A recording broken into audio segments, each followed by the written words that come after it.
ಇನ್ನು ಮತಪಟ್ಟಿ ವಿಶೇಷ ಪರಿಷ್ಕರಣೆ ವಿಚಾರ ಮತದಾರರೇ ಈ ಸ್ಟೋರಿಯನ್ನ ನೀವು ನೋಡಲೇಬೇಕು. ಯಾಕಪ್ಪ ಅಂತ ಅಂದ್ರೆ ಅಧಿಕಾರಿಗಳಿಂದ ನಮೂನೆ ಪಡೆದು ಸುಮ್ಮನಾಗಬೇಡಿ. ಇನ್ನು ರಾಜ್ಯಾದ್ಯಂತ ಮತಪಟ್ಟಿ ವಿಶೇಷ ಪರಿಷ್ಕರಣೆ ಆಗ್ತಾ ಇದೆಯಲ್ಲ, ಮತದಾರರೇ ಗಮನಿಸಿ. ನಮೂನೆ ವಾಪಸ್ ಕೊಡದಿದ್ರೆ ಲಿಸ್ಟ್ನಿಂದ ಹೆಸರು ಡಿಲೀಟ್ ಆಗ್ಬಿಡುತ್ತೆ.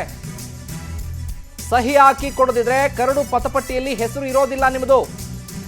ಆನ್ಲೈನ್ ಆಫ್ಲೈನ್ ಎರಡೂ ಅರ್ಜಿ ತುಂಬಿದ್ರು ಕೂಡ ಒಂದನ್ನ ಮಾತ್ರ ಪರಿಗಣನೆ ಮಾಡ್ತಾರೆ.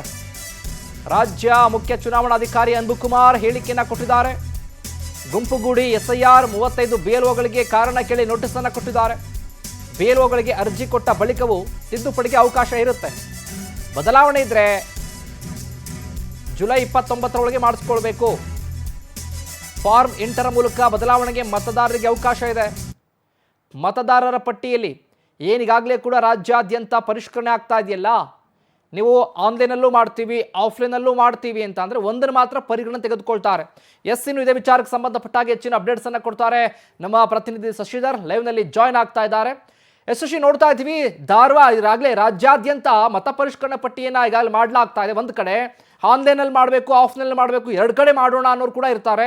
ಇದರ ಜೊತೆಗೆ ಸರಿಯಾದ ರೀತಿಯಲ್ಲಿ ಫಾರ್ಮನ್ನು ವಾಪಸ್ ಕೊಟ್ಟಿಲ್ಲ ಅಂದರೂ ಕೂಡ ಅವ್ರ ಹೆಸರು ಡಿಲೀಟ್ ಮಾಡ್ತೀವಿ ಅಂತ ಅಪ್ಡೇಟ್ ಇದೆ. ಈ ವಿಚಾರಕ್ಕೆ ಸಂಬಂಧಪಟ್ಟಂತೆ ಮತ್ತಷ್ಟು ಅಪ್ಡೇಟ್ಸ್ ಕೊಡೋದಾದ್ರೆ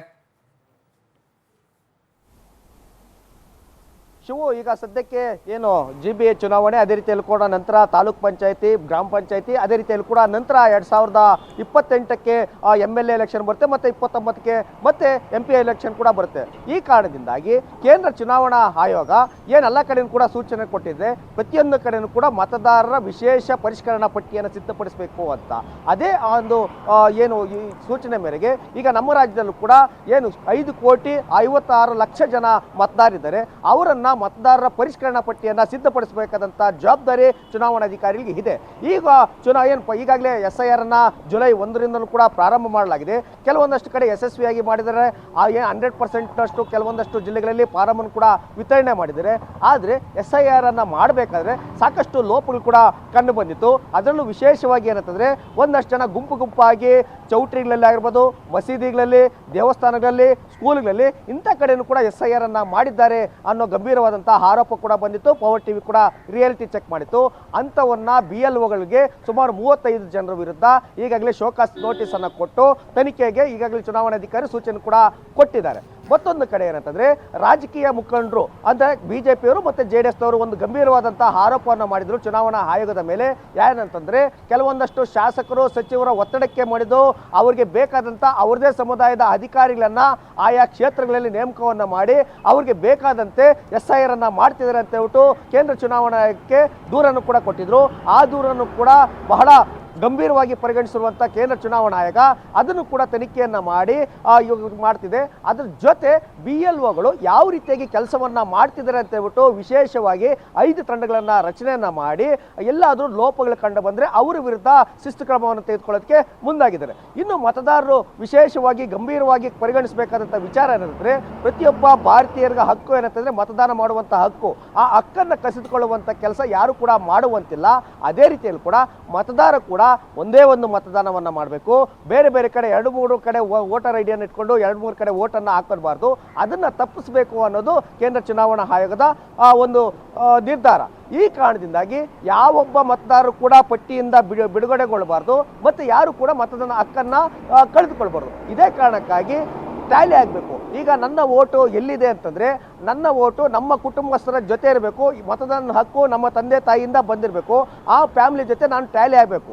ಇಲ್ಲವಾದಲ್ಲಿ ಅವರನ್ನು ಫೇಕ್ ವೋಟರ್ ಅಂತೇಳ್ಬಿಟ್ಟು ಅವರನ್ನು ಮತದಾರ ಪಟ್ಟಿಯಿಂದ ತೆಗೆದುಹಾಕುವಂಥ ಕೆಲಸವನ್ನು ಮಾಡ್ತಿದ್ದಾರೆ. ಇದೇ ಕಾರಣಕ್ಕಾಗಿ 2002ರಲ್ಲಿ ಯಾರು ಮತಯಾಚನೆಯನ್ನು ಮಾಡಿದ್ದಾರೆ, ಒಂದು ವೇಳೆ ಅವರ ತಂದೆ ತಾಯಿ ಮತದಾಚನೆ ಮಾಡಿರುವಂಥ ದಾಖಲೆಯನ್ನು ಕೊಡಬೇಕು. ಇಲ್ಲವಾದಲ್ಲಿ ಅದಕ್ಕೆ ಸಂಬಂಧಪಟ್ಟಂತೆ ವೋಟರ್ ID ಆಗಿರ್ಬೋದು, ಆಧಾರ್ ಕಾರ್ಡ್ ಆಗಿರ್ಬೋದು, ಪಾನ್ ಕಾರ್ಡು, ಬ್ಯಾಂಕ್ ಡೀಟೇಲ್ಸು, ಇಲ್ಲ ಅಂತಂದರೆ ಅಲ್ಲೇ ಮೂಲ ನಿವಾಸಿ ಅನ್ನೋದಕ್ಕೆ ಏನಾದರೂ ಒಂದು ಪ್ರೂಫನ್ನು ಸುಮಾರು 11 ದಾಖಲೆಗಳನ್ನು ಕೇಳಿದರೆ 11 ದಾಖಲೆಗಳು ಯಾವುದನ್ನು ಒಂದೊಂದನ್ನು ಕೊಡಲೇಬೇಕು. ಆದರೆ ವಿಶೇಷವಾಗಿ ಮತದಾರರು ಗಮನಿಸಬೇಕಾದಂಥ ವಿಚಾರ ಏನಂತಂದರೆ ನೀವು ದಾಖಲೆ ಕೊಡಲಿ ಬಿಡಲಿ SIR ಫಾರಮನ್ನು ಎಮ್ಯುನರೇಷನ್ ಫಾರಮನ್ನು ಕಡ್ಡಾಯವಾಗಿ ಫಿಲ್ ಮಾಡಲೇಬೇಕು ಅಂತ ಹೇಳ್ಬಿಟ್ಟು ಚುನಾವಣಾ ಅಧಿಕಾರಿ ಈಗಾಗಲೇ ಸೂಚನೆ ಕೂಡ ಕೊಟ್ಟಿದ್ದಾರೆ. ಒಂದು ವೇಳೆ ಕೆಲವೊಂದಷ್ಟು ಜನ 1,60,60,000ಕ್ಕೂ ಹೆಚ್ಚು ಜನ ನಮ್ಮ ರಾಜ್ಯದಲ್ಲಿ ಈಗಾಗಲೇ ಆನ್ಲೈನಲ್ಲೂ ಕೂಡ ಒಂದಷ್ಟು ಜನ SIR ಫಾರಮನ್ನು ಫಿಲ್ ಮಾಡಿದ್ದಾರೆ. ಅವರು ಫಾರಮನ್ನು ಮತ್ತೆ ರೈಟಿಂಗಲ್ಲಿ ಕೊಡುವಂಥ ಅಗತ್ಯತೆ ಇಲ್ಲ. ಎರಡು ಕಡೆ ಕೊಟ್ಟರು ಕೂಡ ಸಮಸ್ಯೆ ಇಲ್ಲ. ಅದನ್ನು ತಿರಸ್ಕರಿಸುವಂಥ ಅಧಿಕಾರ ಅವ್ರಿಗೂ ಕೂಡ ಇಲ್ಲ. ಆನ್ಲೈನಲ್ಲೂ ಅಪ್ಲೈ ಮಾಡಿದ್ದೀನಿ, ನಾನು ಅಪ್ಲಿಕೇಶನ್ ಕೂಡ ಫಿಲ್ ಮಾಡಿ ಕೊಟ್ಟಿದ್ದೀನಿ ಅಂದರೆ ಅದನ್ನು ಸ್ವೀಕರಿಸುವಂಥ ಕೆಲಸವನ್ನು ಚುನಾವಣಾ ಅಧಿಕಾರಿಗಳು ಮಾಡ್ತಾರೆ. ಅದರಲ್ಲಿ ಒಂದನ್ನು ಮಾತ್ರ ಪರಿಗಣಿಸಿ ಅವರಿಗೆ ಮತದಾನದ ಹಕ್ಕನ್ನು ಕೊಡುವಂಥ ಕೆಲಸವನ್ನು ಮಾಡ್ತಾರೆ. ಹೀಗಾಗಿ SIRನಲ್ಲಿದ್ದಂಥ ಕೆಲವೊಂದಷ್ಟು ಗೊಂದಲಗೆಲ್ಲವೂ ಕೂಡ ಅನುಭವ್ ಕುಮಾರ್ ಅವರು ತೆರೆಯನ್ನು ಕೂಡ ಎಳೆದಿದ್ದಾರೆ. ಹೀಗಾಗಿ ಕಡ್ಡಾಯವಾಗಿ ಪ್ರತಿಯೊಬ್ಬ ಮತದಾರರು ಕೂಡ ಎಮ್ಯುನರೇಷನ್ ಫಾರಮನ್ನು ಕಡ್ಡಾಯವಾಗಿ ಫಿಲ್ ಮಾಡಿ ಸಹಿ ಮಾಡಿ ಕೊಡಬೇಕು. ಒಂದು ವೇಳೆ ಅವ್ರು ಏನಾದರೂ ಊರಲ್ಲಿಲ್ಲ ಅಂತಂದರೆ ಅವರ ಕುಟುಂಬಸ್ಥರು, ಅಣ್ಣ, ತಮ್ಮ, ಇಲ್ಲ ಅವ್ರ ಸಂಬಂಧಿಕರು ಯಾರಾದರೂ ಕೂಡ ಸಹಿಯನ್ನು ಹಾಕಿ ಅದಕ್ಕೆ ಬೇಕಾದಂತೆ ಯಾವುದಾದ್ರೂ ಒಂದೇ ಒಂದು ದಾಖಲೆಯನ್ನು ಕೊಟ್ಟು ಹೌದು ನಮಗೆ ಗೊತ್ತಿರೋರು ಇವರೇ ಅಂತ ಏನಾದರೂ ಪ್ರೂಫನ್ನು ಕೊಟ್ಟರೆ ಮತದಾರರ ಪಟ್ಟಿಯಲ್ಲಿ ಇರುತ್ತೆ. ಯಾವುದೇ ಕಾರಣಕ್ಕೂ ಕೂಡ ಮತ್ತೊಮ್ಮೆ SIR ಮುಗಿದ ನಂತರ ಕೂಡ ಮತ್ತೊಮ್ಮೆ ಮತದಾರರ ಪಟ್ಟಿಯಲ್ಲಿ ನಮ್ಮ ವೋಟರ್ ಲಿಸ್ಟ್ ಇದೆಯಾ ಇಲ್ವಾ ಅಂತ ಕೂಡ ಚೆಕ್ ಮಾಡ್ಕೊಳ್ಬೇಕು. ಒಂದು ವೇಳೆ ಇಲ್ಲ ಅಂತಂದ್ರೂ ಕೂಡ ಅದೇ ರೀತಿಯಲ್ಲೂ ಕೂಡ ಜುಲೈ 29ರ ನಂತರ ಕೂಡ ಚೆಕ್ ಮಾಡುವಂಥ ಅವಕಾಶವನ್ನು ಕೂಡ ಕೊಟ್ಟಿದ್ದಾರೆ. ಹೀಗಾಗಿ SIR ಕೆಲವೊಂದಷ್ಟು ಕಡೆ ಸುಸೂತ್ರವಾಗಿ ನಡೀತದೆ, ಕೆಲವೊಂದಷ್ಟು ಕಡೆ ಗೊಂದಲ ಕೂಡ ಮುಂದುವರೆದೆ. ಒಂದಷ್ಟು ಜನ ನಗರ ಪ್ರದೇಶಗಳಲ್ಲಿ ಸಾಕಷ್ಟು ಜನ ವೋಟರ್ ಇದ್ದಾರೆ. ಆದರೆ ಚುನಾವಣೆ ಬಂದಾಗ ಕೇವಲ 40ರಿಂದ 50% ಮಾತ್ರ ವೋಟ್ ನಡೀತಿದೆ. ಹೀಗಾಗಿ ಒಂದಷ್ಟು ಜನ ಸಿಕ್ತಿಲ್ಲ, ಒಂದಷ್ಟು ಜನ ಸತ್ತಿದ್ದಾರೆ, ಒಂದಷ್ಟು ಜನ ಬೇರೆ ಕಡೆ ಸಂಪೂರ್ಣವಾಗಿ ವರ್ಗಾವಣೆ ಆಗಿದ್ದಾರೆ. ಇಂಥವರನ್ನು ಕೂಡ ಪತ್ತೆ ಹಚ್ಚುವಂಥ ಕೆಲಸವನ್ನು ಚುನಾವಣಾಧಿಕಾರಿ ಮಾಡ್ತಿದ್ದಾರೆ. ಸಂಪತ್, ಥ್ಯಾಂಕ್ ಯು ಶಶಿಧರ್ ನಿಮ್ಮೆಲ್ಲ ಮಾಹಿತಿಗಾಗಿ.